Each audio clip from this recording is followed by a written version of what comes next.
Kulingana na research niliyoifanya mwenyewe binafsi yangu, watu wanaopingwa sana kwenye jamii ndio watu wanaozingatiwa. This means the more people declines you, the more people cares about you. Sasa wengi wamebaki kwenye eneo moja kwa muda mrefu kwa sababu wanaogopa kupingwa, wanaogopa kuonekana wana mawazo tofauti. Uhuru wa kweli unaanza pale utakapokuwa huru kuwa kinyume na wengine wakati mwingine. Pale utakapokuwa tayari kwamba okay now I'm ready wakati mwingine hata kupingwa katika mawazo yenye tija, ndio uhuru wa kweli unapatikana.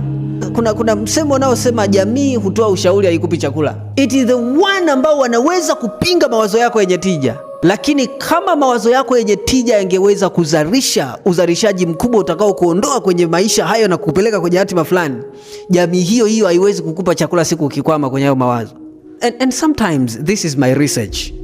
Watu wenye uwezo mkubwa na akili kubwa wanatengwa kwenye jamii, kwa sababu jamii imefundishwa kwamba ili uwe kawaida ni lazima ufate principle, ni lazima ufate mtiririko wa jamii.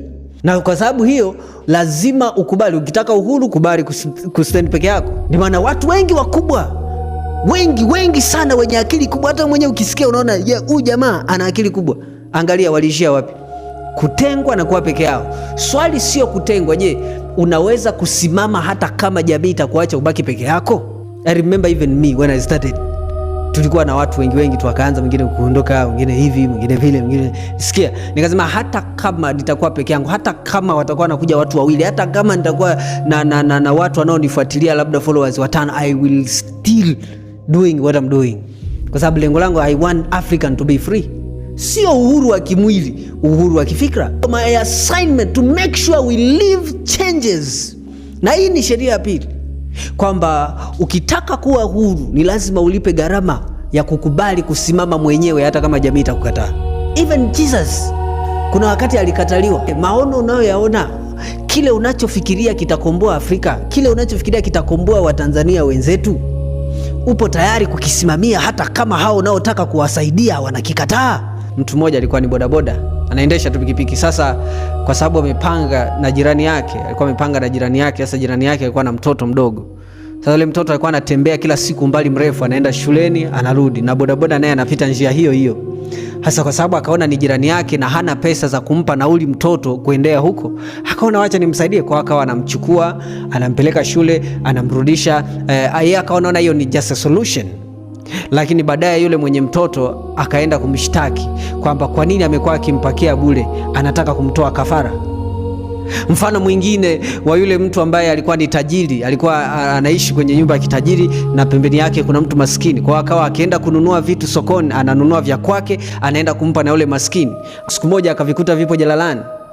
Akabidi amuulize, mbona unavitupa, au ni vibaya havikufai tubadilishe?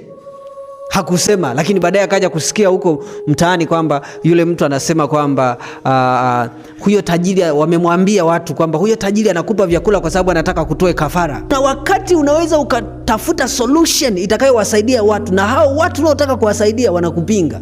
Swali, je, utasimama kuendelea kuwasaidia kwa sababu hawataki, au utaendelea kuwa jasiri wa kufanya mpaka siku kitakapotokea? Chuki ya wanadamu is temporary.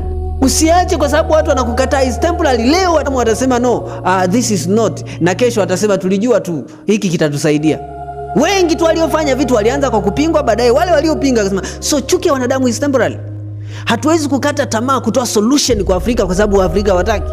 One of the laws ya sheria pili ya freedom is this: hakikisha umeapa kwamba nitasimama hata nikiwa mwenyewe, then you are free.